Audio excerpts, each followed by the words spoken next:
Hi, welcome back to Metal Rules TV, where the underground meets the playground. I'm Jeff Rappaport. Matt Gibbons. My name is Brian Berwin, the drummer from Negation Delirium. Wow. Those guys are back again. I had to, because they're my boys, man. Yeah, nice guys. I love those guys. And seriously, Brian didn't come down for the interview, but I will say this. And because I play in a band with Brian as well, and he is honestly the most ridiculous drummer I've ever seen. He's tall, right? No, he's about my height. Oh, I thought all those guys were tall. All the other dudes are tall. Steve and those guys are all, and Charlie, those guys are all fucking ginormous. Yeah. Like, Brian's like my height, so. No, but he seriously, I mean, the first time I ever met Brian, which is ironic because, like, he was in a band back in the day called Frail, and then this militant vegan straight edge band called Canon, like metalcore, like early metalcore type stuff that I actually had 7 inches for. And then when my band was looking for, and we grew up like literally 20 minutes from each other, and then when my band was looking for a drummer, I posted something up and he responded to it, and he asked for some music, and I sent to him, and he's like, "Oh yeah, this is cool, man." He's like, "I used to be in this band called Frail, and I used to be in this band called Canon, and I have been playing in this metal band called Shatterhook." And when he said the first 2 bands, I was like, "Fuck, dude, I have your 7 inches." And that's, Their music gives me a 7 inch as well. Yeah. But it's not lie. It's like really a 4 inch, but Yeah. No, I love Brian. Those guys, all those guys. In fact, I sort of jammed with them once, and I like looked around at Steve and Charlie, and I was just like, I can never be in this band. You guys are fucking way too talented. Like, come on, man. Yeah, we need to have them back on again. No, they're I told you that earlier. Sweet. Good dudes. Sweet dudes. I told Brian I give them a plug because they're fucking awesome. They always get lots of plugs. So in the news, Wachenfeldt, you say that's how you pronounce it? Sounds good. That's correct.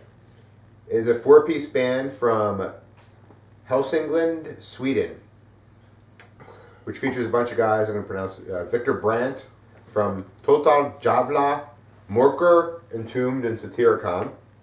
First Satyricon is Entombed. Yeah. Actually, I'm like a long time metalhead, and those are the only 2 bands I'd heard of. So. Did you hear of Total Jockle and Morker? No. Yeah. Morker, I thought it was an alien that came from work, lived in an egg. Yes. And he's married to Mindy. Yeah. Nano. I actually had those suspenders, by the way. Remember the rainbow suspenders? Nice. I wanted to be cool like him, so I actually bought a pair of those. That's really probably something you should admit on. Yeah. You could do a great Robin Williams impersonation, I think. I'm very hairy like him. I was thinking the same thing. I didn't want to say it because I thought it might be gay. Yeah. Say that? Yeah, I'm extremely hairy like him. That's not gay at all. You have a similar physicality. It would be gay if I rubbed the hair, as I said. What's wrong with that? Nothing? Yeah. Nothing at all. So you're going to have fun with the next name down is Colophon.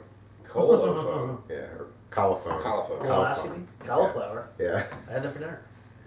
Features lyrics from Aleister Crowley. Charles, I'm so bad at pronouncing things. Charles Baudelaire. Baudelaire. Is he in charge, Charles?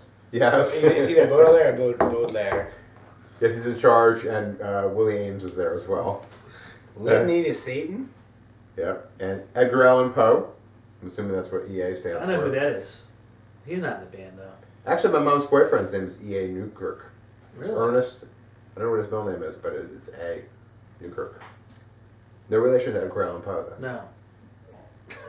And 2 instrumental compositions based on the Pentagram by Aleister Crowley and Lee Chat by Charles Baudelaire. Originally formed by composer Thomas von Wachenfeldt, who is a violin player in classical music and traditional Scandinavian and Celtic music. A lot of the clips I found. Who toured the world both as an artist and a pedagogue. Petting zoo, what? Petting zoo. Pedagogue. What is that? I don't know what the fuck it is, but He's into feet. I think it's pedagogue. Yeah. Maybe, I don't fucking know. Isn't that the government building where the military decisions are made? Yeah. Oh, God. Wait, Wachenfeldt's current lineup is run up by Martin Bjorklund, a former Thomas student and brilliant guitar player, and drummer John Skare from death metal pioneers Oof Explain and Icelandic band Zines. What? Oof, explain. Oof Explain!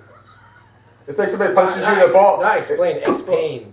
Oh, it does say that, doesn't it? You totally added an L in there, man. Man. Dude, everyone on the internet is going to call you a poser now. Yeah. You have no metal cred. But it would be better if it was oof explain, because it'd be like somebody punched you in the balls. You're like, oof, explain! Explain why you punch why me you punch me in in the balls.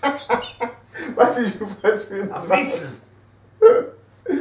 Anyways, I got a lot of stupid things to say about this, but I actually love this. It was good. The music was Loved good. it. Yeah. It's a lot of the clips I saw that explains it, that he's into folk and stuff. Because a lot of the things, his name is Thomas, or what's his first name?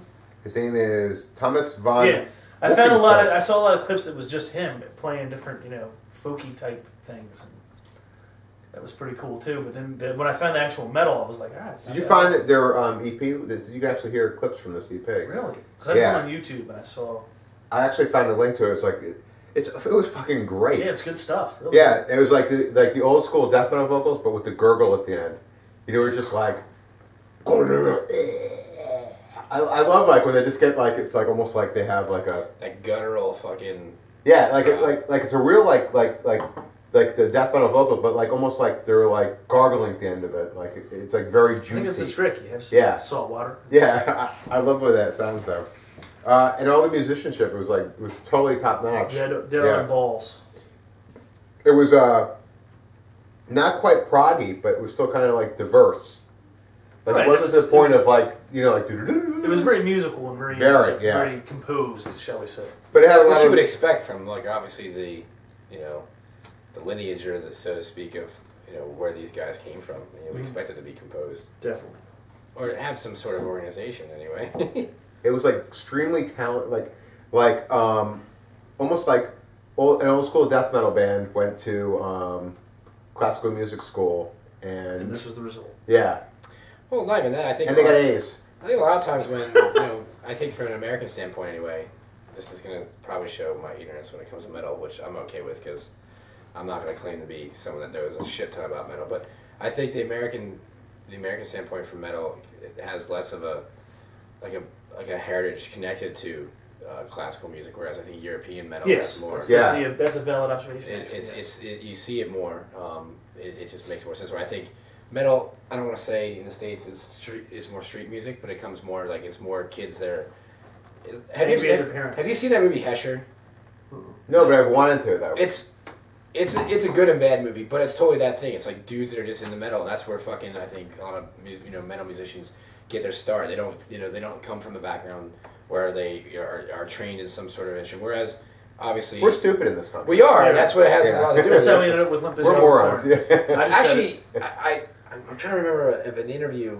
I don't know if you guys are familiar with the band Refused, but the singer Dennis was interviewed, and they were talking about the influx of bands, not just like punk and metal, but like all sorts of bands from Sweden into the United States, and why why is this happening? Why, and you see a lot, obviously, like Norwegian and like a lot of Scandinavian, just bands from Scandinavia in general. Like, what is it about Scandinavia or in Europe in general that you have all these bands that are so talented and they're coming into the States, and you see it more in stuff in metal and stuff like that. And the reason why is that they have musical education past like 4th grade. Right. It's really culturally pushed and encouraged, and I think because of that you have more trained musicians that actually know what the fuck they're doing, and as opposed to like the complete opposite of where everyone's not everyone but the majority of people start I want to play like this. They just go to Guitar Center, buy a guitar, and you sit in your bedroom, and then you figure it out, and then maybe you start taking lessons. Yeah, it's a good point. Possibly. I'm not saying that. That's my observation. No, I mean I always thought that's a very punk observation, to be honest. I always thought we were idiots in this country, so I'm going to agree with that. We are. We don't know what we're talking about. I'm not an idiot. They'll tell us in the comments. We are idiots. That's what they'll tell us in the comments. That dumb Americans are. Except for the guy in the middle. That guy in the middle is smart. Those other two guys are. The bookends are retards. That guy thinks he's the Hulk. That dork that doesn't know anything about metal knows more about the two dudes about metal than the other two dudes. Yeah, that guy thinks he's the Hulk or something. That guy added an extra L into oof Spain. Oof Spain. Oof, why did you do that? I just doo-dooed in my pants. So my final comment about this band is I wrote, this band is a treasure. Yes. That's an interesting way of putting a band, or describing a band. They're a treasure. I enjoyed them. Now, does that mean you find them buried in the sand? Not at all. You have to travel across the sea with this sweaty guy with a parrot on his shoulder? Is that like somebody flying with a metal detector? Yes. It's a treasure. Oh, I think I found some Wachenfeldt. Oof, EXPAIN. And that's what we have in Wachenfeldt. That's what we have in Wachenfeldt. Waka waka. Nanu nanu. Cameron's asleep at the wheel.